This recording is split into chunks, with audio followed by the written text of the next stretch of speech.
Hello everybody, welcome to this week's video for algebra and of course exam prep. In today's video we are going to work with some different ideas.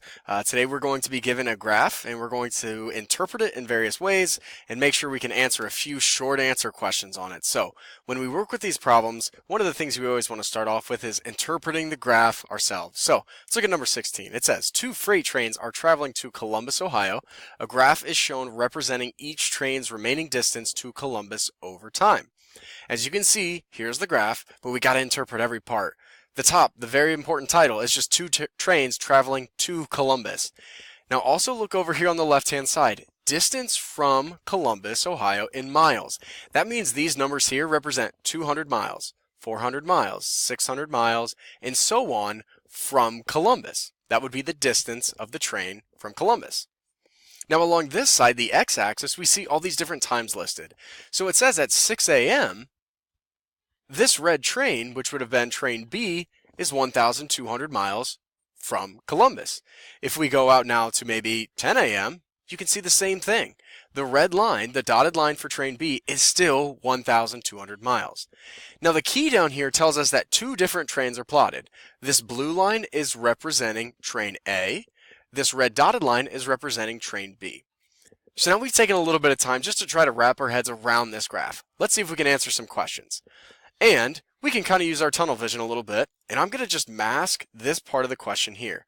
Because I don't need to worry about part B yet, I just need to worry about part A, which says, compare the distances relative to Columbus from which the trains begin their trip. So if you think about this, let's look at train A, the blue line. Right up here is where that line starts. Now, if you notice, if you even advance 1 hour from 6 a.m. to 7 a.m., the distance to Columbus decreases. Think about what that means. If the distance to Columbus decreases, that train must have been moving towards Columbus already. So, at this point, at 6 a.m., that's where it starts. That's the y-intercept, and that is 1,800 miles away from Columbus. So, let's mark that down. Train A starts 1,800 miles away from Columbus. All right, now let's look at train B, the red dotted line. Something different happens with train B. It looks like right here at 6 a.m., it's 1,200 miles. But it's also the same at 7, and at 8, and at 9, and at 10, and at 11. So what that really means, if you think about the real world, is that the train's just sitting at the station for a while beforehand, right? Maybe the train isn't scheduled to leave yet. Okay, this could be way before the train is scheduled to leave. And if you think about that, if we go and keep moving, it looks like the train leaves at 1 p.m. Very different from train A. However, the distance from Columbus for train B is very different. Train B starts only 1,200 miles away, as you can see by this line where it sits at the station. So let's enter that. Train B starts 1,200 miles away from Columbus. So let's now compare the distances, right? Because we've listed the distances, but we need to compare them. So think about it. Which train is closer? Which train's farther? Which one's going to travel more? Which one's going to travel less? And if you think about train A is 1,800 miles, train B is 1,200, you might be able to say something like this. Train A starts an additional 600 miles away from Columbus. Why is that the case? Well, 1,800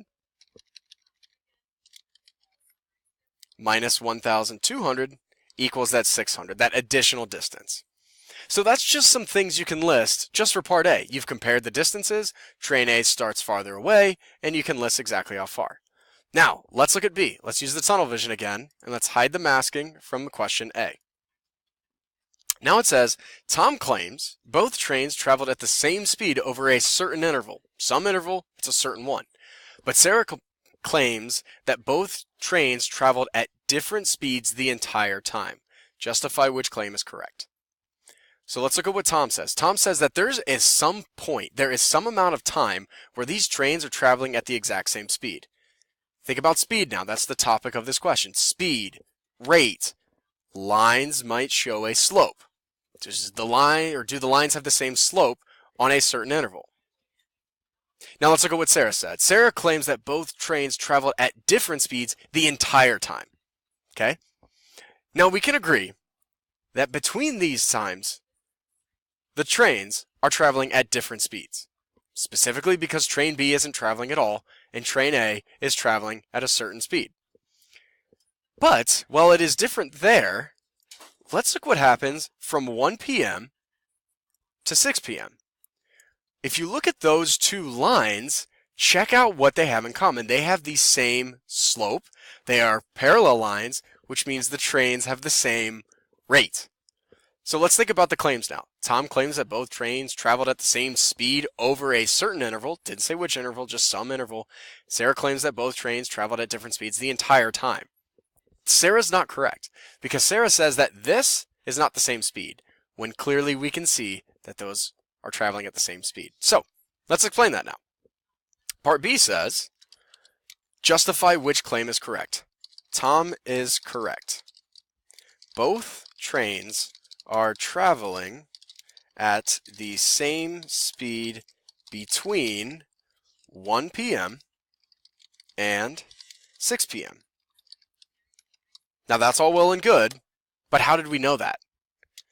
This is shown by the lines being parallel. They have the same slope and therefore the same speed. And that is it. Once you interpret that speed is just the slope of a line, you can quickly answer this question.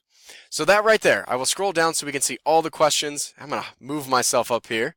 But now you can see everything. You can see part A and part B answering both questions from the graph. But that's it. Thank you everyone for taking the time to watch this recording. Please, down there, click subscribe and also work through that practice question for a little extra help on this topic. That's it everyone. We'll see you again soon.